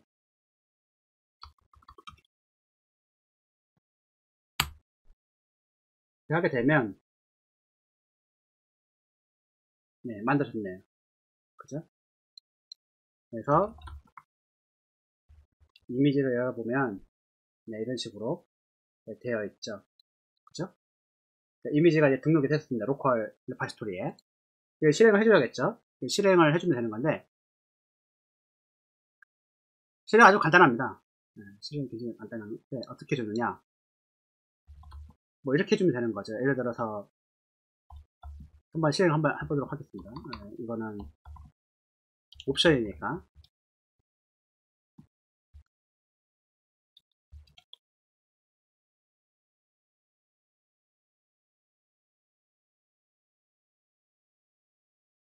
네, 이런 식으로 실행을 한번 해보면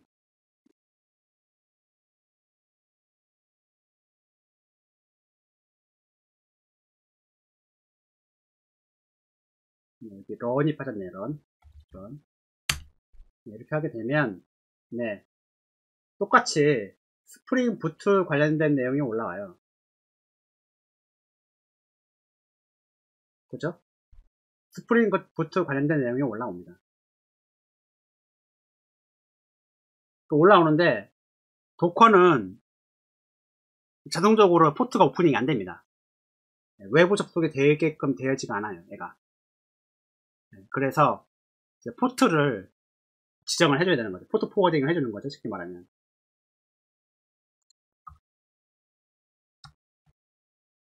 그래서 여기에 P 옵션을 주고요. 8080, 8080.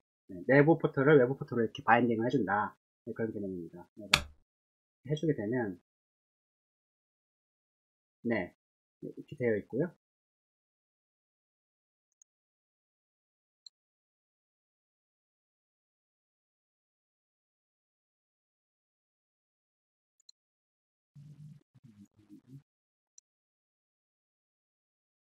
네, 이렇게 되어 있고요. 그래서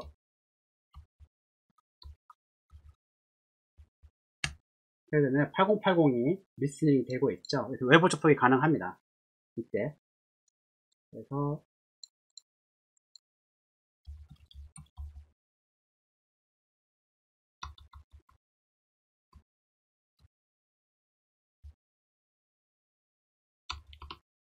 40 이렇게 하게 되면 이런 식으로 네, 네. 스프링 부트를 이제 컨테이너로 올려놓은 것이 이렇게 나오게 되어 있죠. 네, 이렇게 되어 있습니다.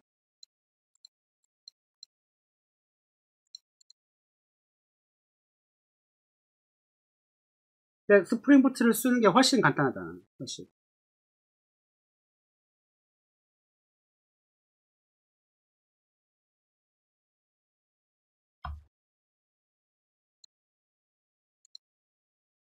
그러면 와르 파일로 되어 있는 거 어떻게 할 거냐? 웹 앱 와르 파일로 되어 있는 거. 톰캣이 필요하다. 톰캣이. 그죠? 톰캣이 필요할 수밖에 없어요. 이거는.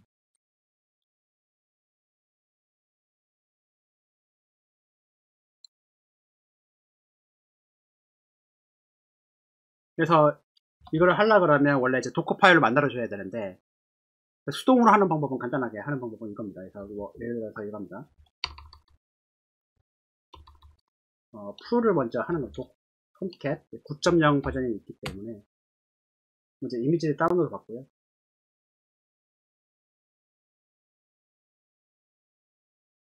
실행을 똑같이 한번 해보는 겁니다. 도커 런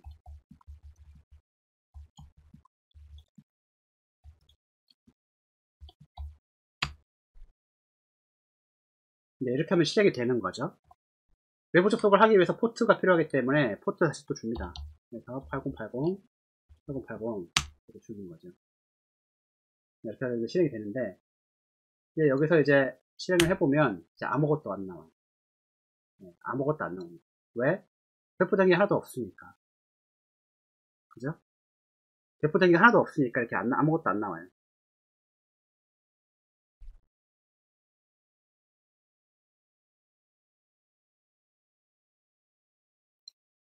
그러면 현재 얘가 실행되고 있는 이 컨테이너로 들어가 봐야겠죠. 들어가서 배포 디렉토리가 어딘지를 알아야 되기 때문에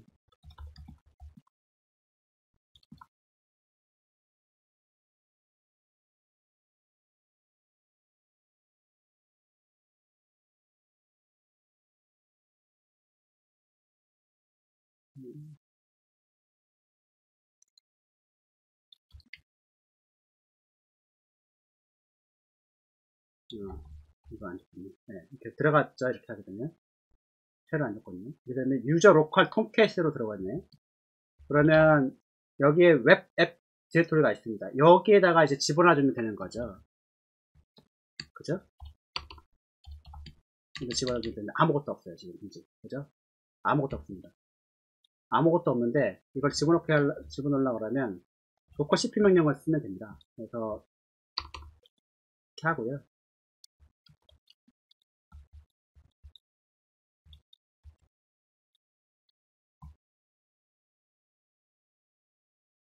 네, 이렇게 카피 명령을 줍니다.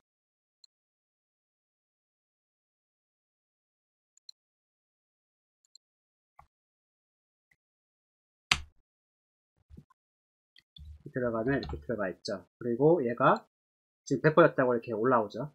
이렇게 그죠? 네, 배포였다고 올라오는 겁니다. 네, 배포가 됐다. 올라왔죠. 그래서 여기다가 이제 이렇게 해주면 이렇게 나오는 겁니다. 이 과정을 수동으로 했기 때문에 이것도 뭐라 그럽니까? 도커 파일 만들어서 이미지를 생성할 수가 있는 거고요. 근데 설정을 바꾸고 싶어. 서버 설정을. 그럼 어떻게 됩니까? 네, 이 서버 설정도 도커 파일 만들 때에 외부에서 다 만든 다음에 그 카피 명령으로 해갖고 도커 이미지 여기 이 디렉토리에다가 카피 넣어주게끔, 아니면 마운트 해갖고 특정 디렉토리, 외부에 있는 특정 디렉토리 마운트 해갖고 옵션 줘갖고 그걸로 해서 읽어드리게끔 이렇게 할 수 있는데 복잡하다는 거예요. 그럼 스프링 부트보다는, 그죠? 스프링 부트보다는 훨씬.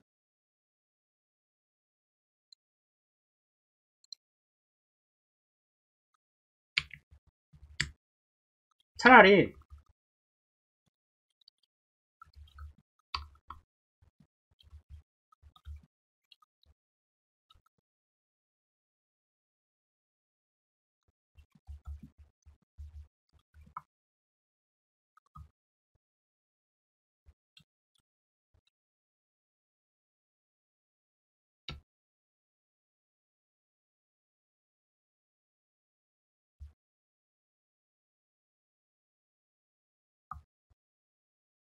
스프링 부트를 쓰는 게 낫다. 차라리. 그래서 포트를 8980으로 쓰고요.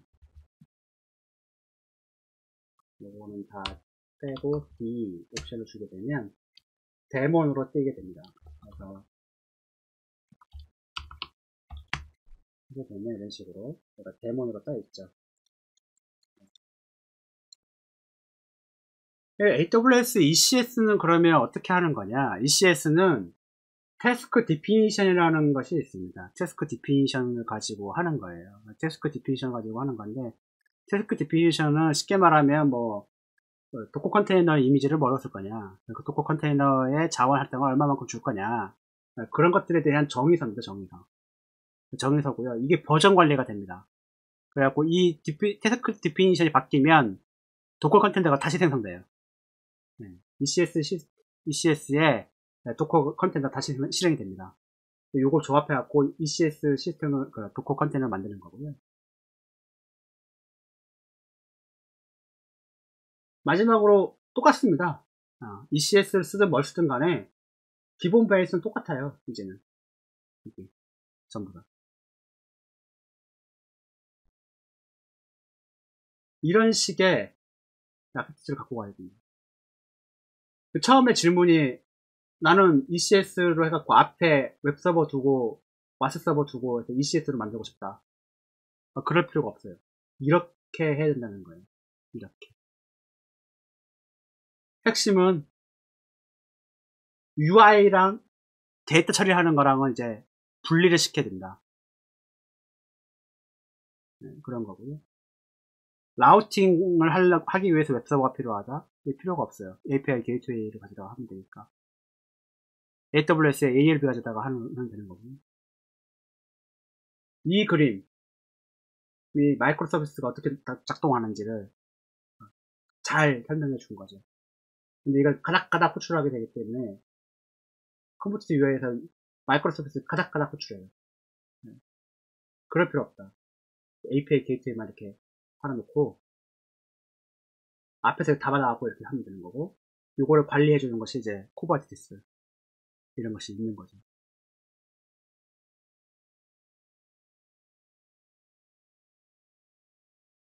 이 API 게이트웨이 역할을 해주는 쿠버네티스의 리소스가 하나 있어요. 그게 이제 인그레스 엔진엑스. 바로 이 역할을 해주는 거죠, 어찌 보면. 그죠? URL 가지고 뒤에 파드를 연결시켜주는. 어찌 보면 그 역할을 해준다고 볼 수도 있습니다, 인그레스가. 앞단에서. 오늘은 자바, 특히나 스프링 쪽으로 해갖고 어떻게 변화가 일고 있느냐, 어떻게 흐름이 가고 있느냐에 대해서 알아봤습니다. 이렇게 지금 가고 있다. 근데 왼쪽처럼 이렇게 톰캣까지 올리면서 이렇게 컨테이너로 구현을 잘 하는 건 추천을 하고 싶지는 않다. 불가능은 아니니까 쓸 수는 있어요. 근데 과연 올바르게 쓰고 있느냐, 마이크로 서비스를 하는데. 스프링 부트 가지고 그냥 이렇게 쓰면 되지. 스프링 부트를 가지고 단일한 서비스, 단일한 한 가지 일만 처리하는 마이크로 서비스를 만들어서 그런 거를 이제 쿠버네티스나 그런 걸로 해갖고 다 구현하는 그런 형식으로 가고 있다. 그것이 마이크로 서비스 아키텍처라고 시작점이라고 보시면 됩니다. ECS는 그러면 뭐 쓸 일이 없느냐? ECS는 마이크로 서비스로 바꾸려고 하는 많은 기업들이 있어요. 모노리틱 아키텍처, 굉장히 거대하게 막 하얀 통짜로 다 만들었던 그런 회사들이 쿠버네티스로 한 번에 가려고 하면 힘듭니다. 잘 몰라요. 힘들기도 하고.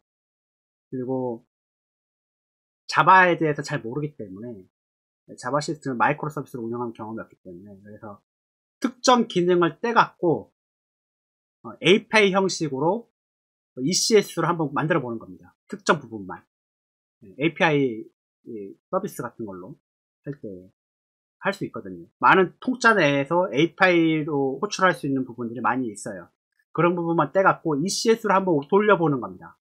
처음부터 쿠버네티스로 확 가는 게 아니라. 점점 이제 ECS 시스템으로 해갖고 한번 돌려보고, 될 것 같아. 잘했다. 뭔가, 좀 더 크게, 오체스트레이션 같은 게 필요해 하면 그때 쿠버네티스로 확 가는 거지. 통짜로 시스템 만들어서 막 서비스 했던 사람이 처음부터 쿠버네티스 가자. 힘들어요. 네, 잘 안 됩니다. 네, 굉장히 힘들고, 비용도 많이 나가고, 한 번에 바꾸기가 쉽지가 않아요. 그래서 저는 ECS 같은 거를 이제 추천할 때는 그렇게 이제 API 호출로 뭔가 하는, 단일하게 뭔가 할 수 있는 것, 간단하게 할 수 있는 것, 그렇게 하는 거고요. ECS로 만들었다 하더라도 컨테이너에다가 막 자원을 막 2기가, 4기가 막 이렇게 할당하시는 분이 계신데 권장하지 않습니다. 개인적으로. 작게 만들어서 컨테이너를 여러 개 띄우는 거예요. 그게 훨씬 더 유리합니다. 그렇게 운영 연습을 해야지만이 쿠버네티스로 갔을 때에 고생을 안 해요. 쿠버네티스는 이제 팟 단위로 움직이고 여러 가지 패턴 단위로 막 있기 때문에 굉장히 좀 그런 연습이 많이 필요한 거죠.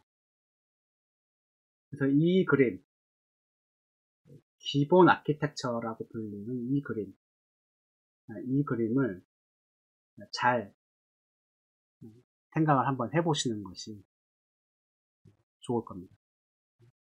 특히나 AWS를 쓴다라고 하면, 그렇죠? 그리고 그러니까 웹 프레젠테이션 부분이랑 로직 처리하는 부분이 완전히 분리해서 이제는 설계를 해야 된다. 그렇게 이제 생각을 가지고 계시면 되고요. 와스 서버 앞에 이제 웹 서버 놓는 거 이제 하지 말자. 웬만하면. 왜 그렇게 놓느냐? 놓을 필요가 없다는 거죠. 긴 시간 동안 고생 많으셨고요. 이걸로 마치도록 하겠습니다. 그리고 첨언을 하면 마치기 전에 제가 했던 이 강의가 다 맞는 건 아닙니다. 뭐 아키텍처 설계의 어떤 정답은 없어요. 이게 뭐 틀릴 수도 있고 안 맞을 수도 있긴 하겠지만 제 경험으로 봤을 때에 이게 제일 간결하다. 비용이 제일 적게 나온다. 장손이 제일 적게 간다.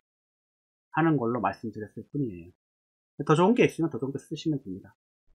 심지어 됐어 나는 그냥 앞에 이거 안 쓰고 앞에 웹서버 놓고 쓸 거야. 그렇게 쓰셔도 됩니다. 그거 책임은 본인이 지는 거기 때문에.